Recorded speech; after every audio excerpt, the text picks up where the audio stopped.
This is the Storypunks podcast, a show where we talk about all the punks. So steampunk, diesel punk, cyberpunk, and all the other punks. I'm your host, Cindy Grigg. This is episode 12 with Austin Dragon, who writes Cyberpunk. Well, first of all, let me tell you that he does some really fun parodies with popular cyberpunk works you already know. So that's one fun layer of Austin's work. But then he also focuses on the noir aspect, so it's cyberpunk detective. I'm so excited to share his liquid cool universe with you and this interview. So before I get into that, let me share my quick update. The last 2 weeks, I've been talking about this outline that I've been working on. I'm writing a super saga, meaning I'm writing a series of books that is more than 30 books long. So I'm writing a really long work in progress, and I needed the right tools for that.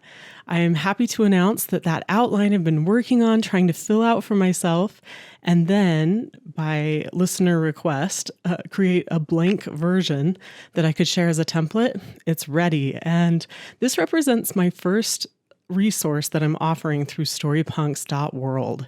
That is the website that accompanies this podcast. But, you don't have to write such long novels like I'm doing. You don't have to write like this huge mega series. You can adapt this outline to all kinds of storytelling. If you are interested in being in touch with all of the resources that I offer, then go ahead and sign up for the Storypunks newsletter. And that's a community-based newsletter. It's not quite weekly, but it's just whenever I have stuff to share. And this would be a wonderful example of that. Go ahead and go to storypunks.world/resources to sign up for that and connect with this community in that way. I would love that. And without further ado, let's get right into this interview because Austin has so much to share with us. And I know you're really going to enjoy hearing about his liquid cool universe. Austin Dragon is author of the After Eden series, including the After Eden Tech Fall miniseries, the classic Sleepy Hollow horrors, and the new cyberpunk detective series, Liquid Cool. He is a native New Yorker, but has called Los Angeles, California home for the last 20 years. Words to describe him, in no particular order: U.S. Army, English teacher, one-time resident of Paris, political junkie, movie buff, Fortune 500 corporate recruiter, Renaissance man, and dreamer. So, Austin, that is such an amazing bio, and it's wonderful to have you on the show. Thank you. Thanks for having me. Absolutely. So, as you know, on this show, we talk about the punks, and today we're talking about cyberpunk. So what is your take on the term? How do you define it? What's in bounds? How do you work in this space? Yeah, cyberpunk is, it's one of those terms where you have the kind of the literary critic kind of definition, and then you have the definition of the masses. So I always go by the definition of the masses, and basically it is Blade Runner. That's really kind of what is etched in everyone's mind as to what cyberpunk is. Literally, cyberpunk is more, let's just say it would be more R-rated. It's more a focus on virtual reality. It's more of augmenting the human being and kind of this merging, kind of bringing your consciousness into the cyberspace or whatever. But no, for me, I wanted to take Blade Runner and kind of Blade Runner meets the Maltese Falcon. And that's really what became my Liquid Cool series. I basically wanted to have fun because a lot of my stuff is more serious. So I wanted, and yes, I'm a serious person, but I also have a wicked sense of humor. And I wanted a series where that could come out. And it's a nice kind of balance to some of my other series like After Eden, which is the events leading up to World War III. That's a pretty serious thing. Yeah, a little bit somber there. Yeah, just a little. And then Liquid Cool, it's just action and fun. So that's what led me to the series. Okay, so the part of that stood out to me, it was a wonderful definition. So why do you say R-rated? Just to expand on that for anyone who's listening. Well, my Liquid Cool is not R-rated but a lot of the stuff in the liquid cool, the cyberpunk space is, and that's fine, but that's not what I wanted to do. So in fact, none of my stuff really would fall into that category. But the reason I always point that out is because if people say, oh, cyberpunk, not everyone's going to like it. Right. It's kind of ironic because some of the kind of the top authors in cyberpunk, I actually couldn't read their novels, not because it's R-rated, but I just couldn't get into it. Where liquid cool is very accessible for everyone, regardless. So that's why I always kind of point that out to people, because not everyone is as knowledgeable as us, and they know cyberpunk and steampunk and all these other ones. So I always make sure that people know that. Mine is everyone can read it. Yeah, it helps guide them and helps define what you're writing and everything. That's exactly. Really cool. Exactly. Yeah. Exactly. Okay. Well, on a related note, so in this interview, we'll be talking about your cyberpunk detective series. Mm-hmm. Tell us more about that awesomeness, that pairing of detective and cyberpunk, and maybe it's even an official term that you've created. I don't know, but cyberpunk detective. Well, it is. I think technically, there are other terms for cyberpunk. Cyberpunk technically almost died away in the 80s. So really what we have now is what would be called post-cyberpunk or new cyberpunk, whatever. I heard someone use the term, and it actually is the most apt way of describing it, and that is cyber noir, which is film noir.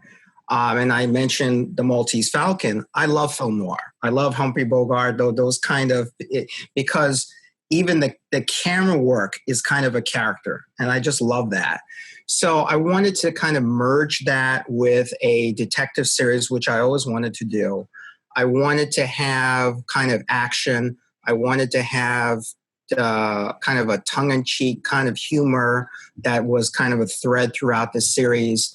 And while a lot of my series are they have a beginning and end, I also wanted a series that I could just jump into and just knock out a novel that didn't have an ending. It was just an ongoing series. So those are the kind of things that I was looking at when I created Liquid Cool. So yeah, and detective series, they really lend themselves well to that goal. So very cool. I really love that. Sorry, go ahead. No, I was saying, that's the, again, I always wanted to do a detective series.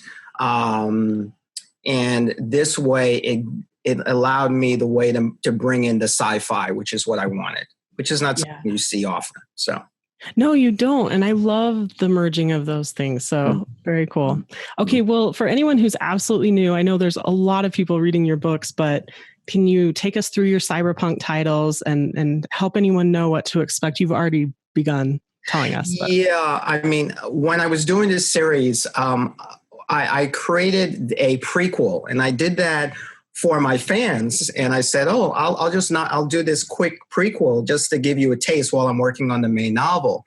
That was good and bad. So the first one, the prequel, is called These Mean Streets Darkly. So people got it, and then they said, Austin, thanks for doing this. Where's the book? Now all you've done is make me want the book more. Yeah. So that's the prequel. The first one, of course, is Liquid Cool. That's the debut novel. After that is Blade Gunner. That's book 2. Book 3 is Neurodancer. Book 4 is, as you see, I made up for teasing them with the prequel by having all these other novels come out pretty quickly. Yeah. The 4th one is the Electric Sheep Massacre. The 5th one is I, Alien Hunter. And the 6th one is AI Confidential.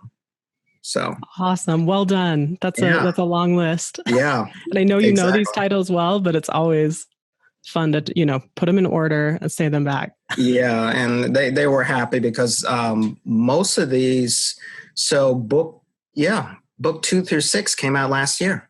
So. Oh, wow. Okay. Yeah. I saw your blog post where you were talking about okay, this next year, I'm probably not doing that. Yeah, That's I'm not going to do that again. The reason I did that is the year before last, at the end in November, you have the National Writing Month. So I never entered it. I don't have any problems with writer's block. I always write. So I said, oh, let me just jump just to see what I can do.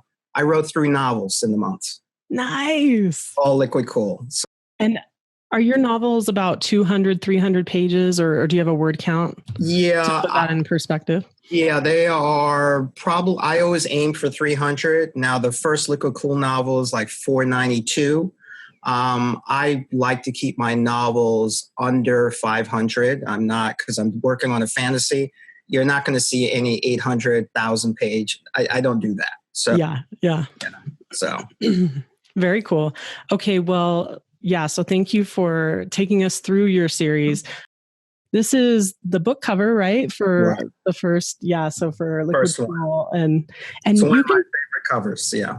It's awesome, and it's really cool because you've got the background that's very cyberpunk. You've got, these people flanking the main character, Right. and very cyberpunk. And then you've also got elements on the actual main character, but you also bring in that noir. So Right. well done. Yeah, and that's what I really like. There were things that I kept from kind of what the masses view cyberpunk based on the movie Blade Runner, and then I added my own things as well. Yeah.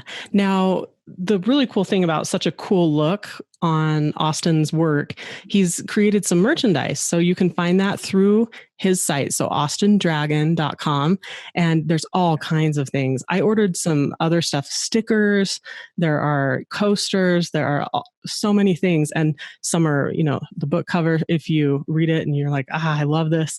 And then other stuff is just, maybe this guy with one of the quotes from the book, or Right. Exactly. yeah.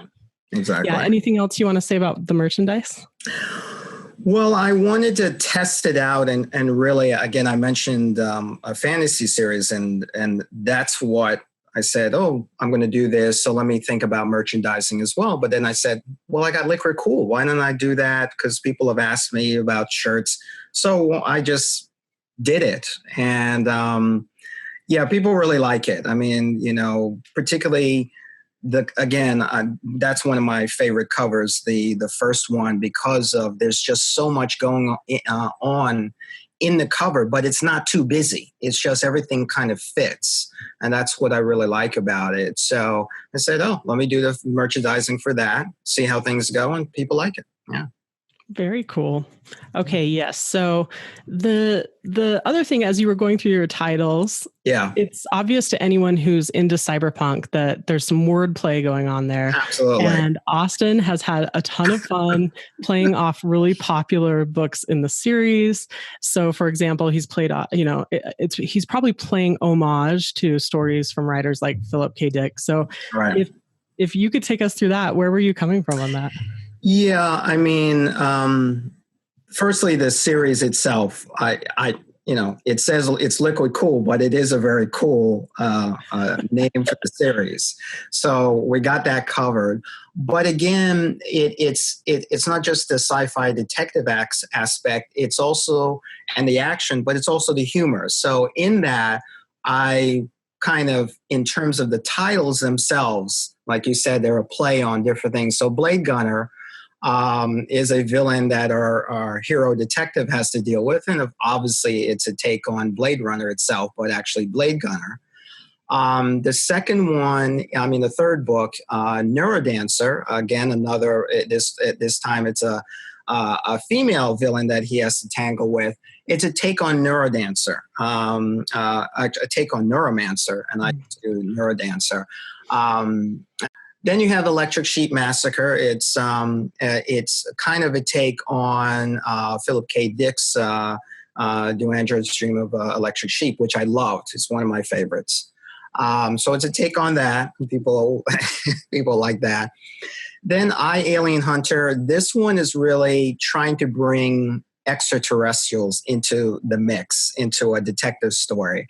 And it's actually extremely funny. So in addition to the action. And I can't give away too much, but there's a lot of funny stuff in here. And then AI Confidential is actually a take on kind of the neo-noir kind of LA Confidential. And it's actually it's a bittersweet kind of novel. It has all of the other elements, but it has this added element to it. So if you were to read all of the books and you get to it, you would say, oh, wow. So that's all I'll say. Interesting. Okay. Well, that's actually really compelling, especially once you get pretty far into a series. Yeah. You gotta play with it. Yeah, exactly. Yeah. So. Oh, so cool. Well, thank you. And I think it's a really fun take. It's an interesting thing for people writing or creating other things in the punk genres to think about how we can play off some of the other stuff that's been created. It's really a take on different things, and also as you go through the series, I actually make reference, and you know what I'm doing is not just different books, but also just the pop culture.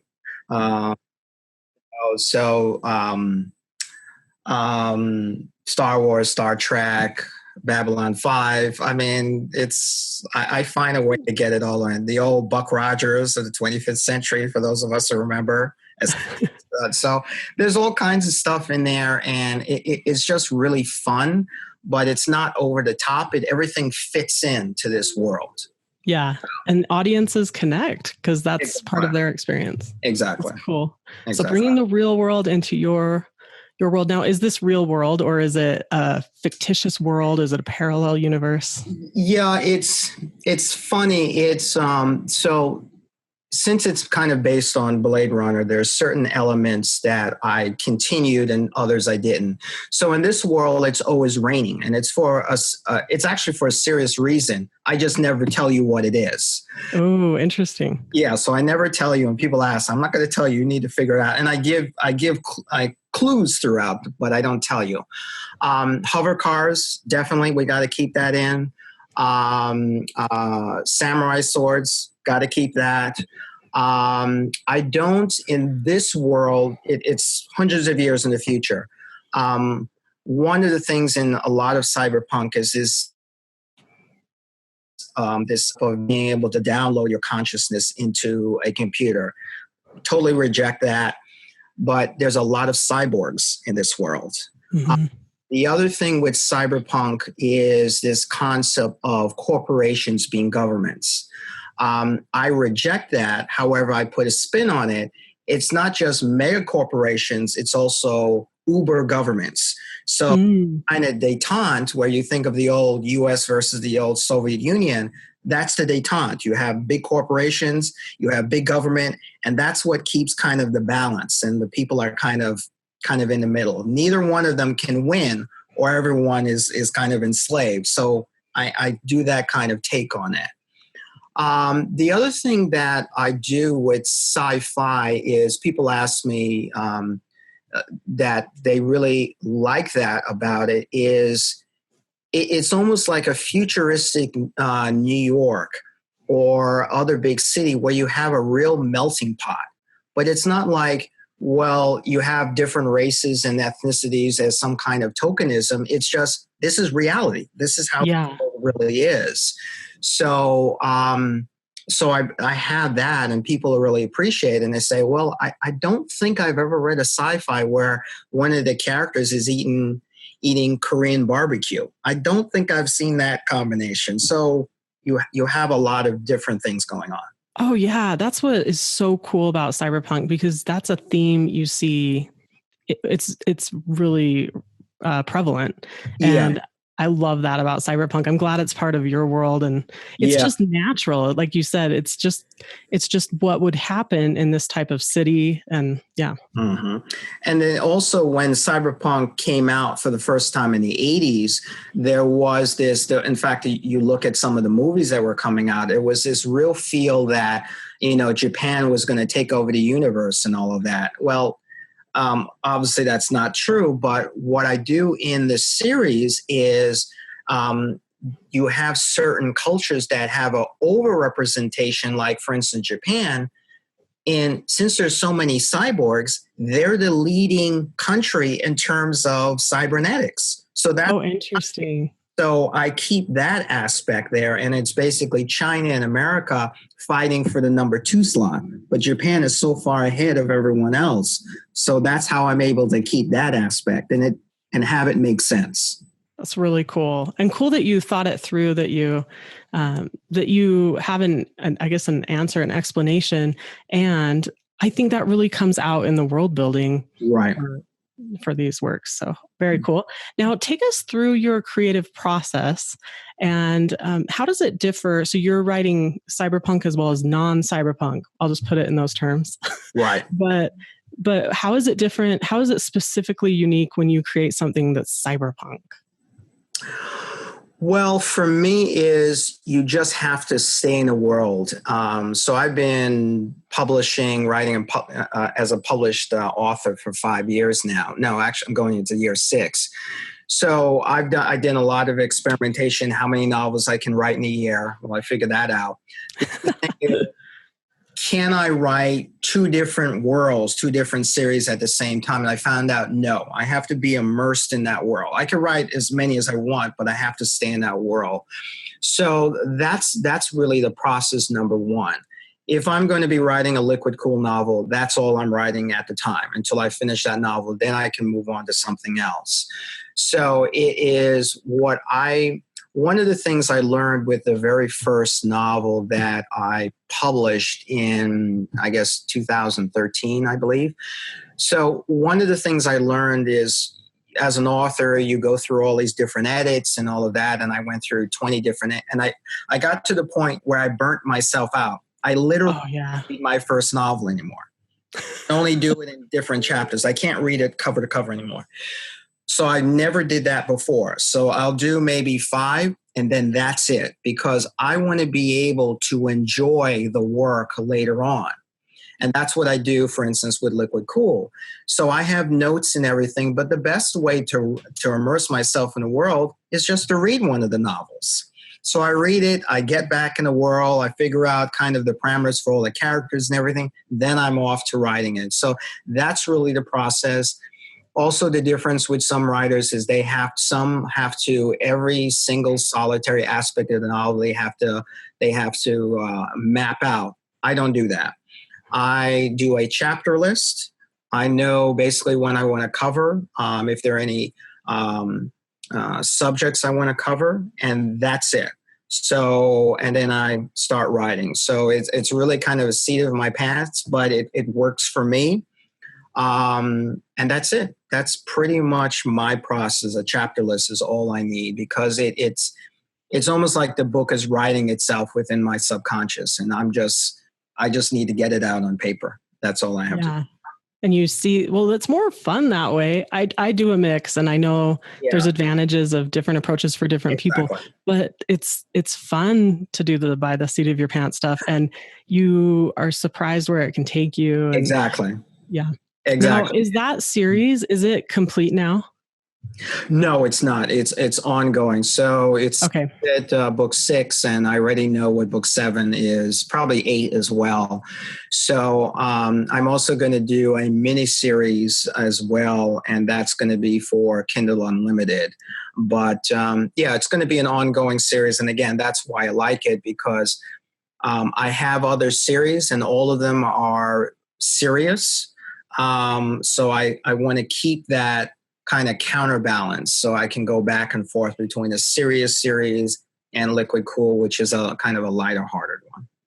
Now, that makes a lot of sense. And is there anything you want to say about your other series that would be relevant to this, or that might interest people?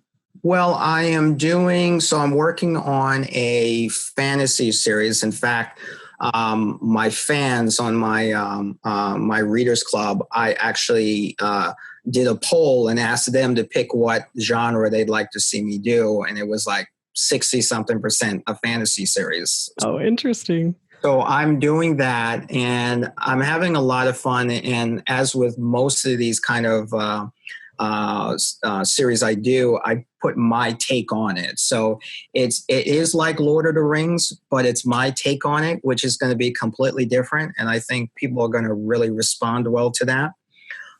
Some of the other series that I'm going to relaunch my After Eden series, which is the events leading to World War III. So that's a finite series, so I'm going to wrap that up. So I'm also going to do a YA series. I love the Hunger Games. I love the series, and I think I have one that could even top that. So I'm not boasting, but I've always felt the series is that good. But I've always felt that you have to kind of have that perspective to propel you through all the work. Yeah, so I have that. So that's kind of down the road. So I'm going to do that. And then there's a kind of other series that other genres or subgenres of sci-fi I'd like to do. I do have in mind a steampunk one I'd like to do. Oh, good. There's also an Afrofuturism one I want to do. So I have these ideas. Actually, they're more than ideas. They're actually series I'm going to do. So I don't want to go too crazy because I know last year the Liquid Cool fans, they were on heaven. It's like, keep them coming. Just keep them. So, but so fantasy is the next one up, and that's going to be a big series. So that one probably is going to, it's going to have a finite 4-book series, but then it can continue and people will understand how it could continue. So, right. Yeah. Oh, so cool. Well, okay, we've been talking towards the future, and I just want to end. Well, no, I would rather just keep talking, but we're all busy, right? So I want to end by asking you about the future, what you see for cyberpunk. Is there anything you want to see for the whole community in 2018 or for books in this genre going forward? I guess the only thing I'd like to probably see, and this is not just specific to cyberpunk, but just for writing in general, is just more originality. And also kind of people are always, and what I'm seeing is just people are like looking for these kind of formulas. I never do formulas. The goal is to entertain your readers. And if you're writing quality material, it's entertaining, it's putting your spin on it that's unique. That's what you should be aiming for, rather than, okay, let me see how I can copy this formula to try to, create a hit. To me, that doesn't work. If you think about it, it's like, when George Lucas made Star Wars, he wasn't looking for a formula. He created something new, and now everyone, let's copy that. Or so that's what I always tell people is, have some originality. Treat your readers as if they're intelligent. They're not just mindless automatons. So Right. And I had Bruce Bethke on the show, and he said the exact same thing. He's the guy who coined the term cyberpunk, for anyone who doesn't know. And he said the exact same thing when he was talking about people that might be submitting stories to him for his publications. But he just said, where's the new stuff? Yeah, exactly. And, and it's funny. And, we've been talking about books, but this can include just, television and streaming and all that. And you kind of scratch your head. It's like you have all these different venues. Why are we seeing the same story over and over again? I mean, some creativity here. Yeah. And we can't always fall back on there's only so many stories. There's always a new twist. Exactly. Absolutely. Yeah. Oh, I totally agree with you. Well, where can anyone go who's interested in learning more? And do you have any other last words you'd like to say as we end this interview? Sure. To find out about me and all things related to my book and all the other series, just go austindragon.com. I just make it simple, make it easy. They can learn about Liquid Cool, all the other series. They can sign up for my Readers Club and find out about future books, contests, whatever. I always try to keep everyone engaged and just informed of everything I'm doing because, I am a writing mad person. So, no question. Yeah, and I can tell you're very connected to your audience and everything.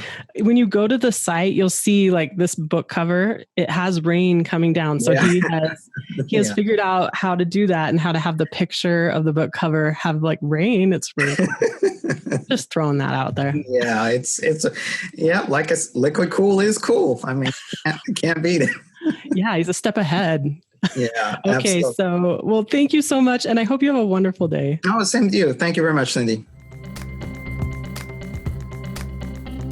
Okay, another impressive author to learn from. And I got so much from speaking with Austin about his Liquid Cool series and all his other works in progress.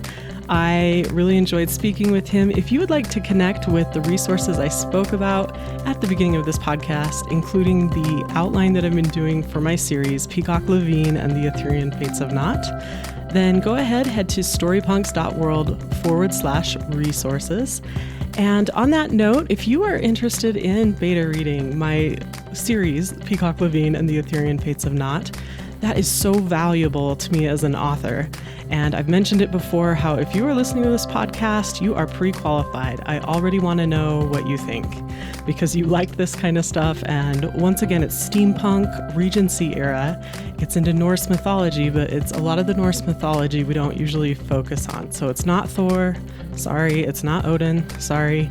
They're kind of tucked away in some unknown corner of the universe doing their thing. And it's a lot about the women, the female characters and other characters, other artifacts that we don't always hear about. So yeah, I've done a deep dive on research and found so many cool things. And interestingly enough, some crossover with like the Napoleonic War in Austin time period. So that's why it becomes urban fantasy. They come into the mortal world. And yeah, that's the synopsis. So if you are interested in any or all of that, please go to cindygrigg.com, CINDYGRIGG.com, and sign up to be a reader. And that's it for this week. Thank you again for your time and listening to this show. Please don't be shy about leaving reviews or subscribing on any of the channels, YouTube, iTunes, whatever.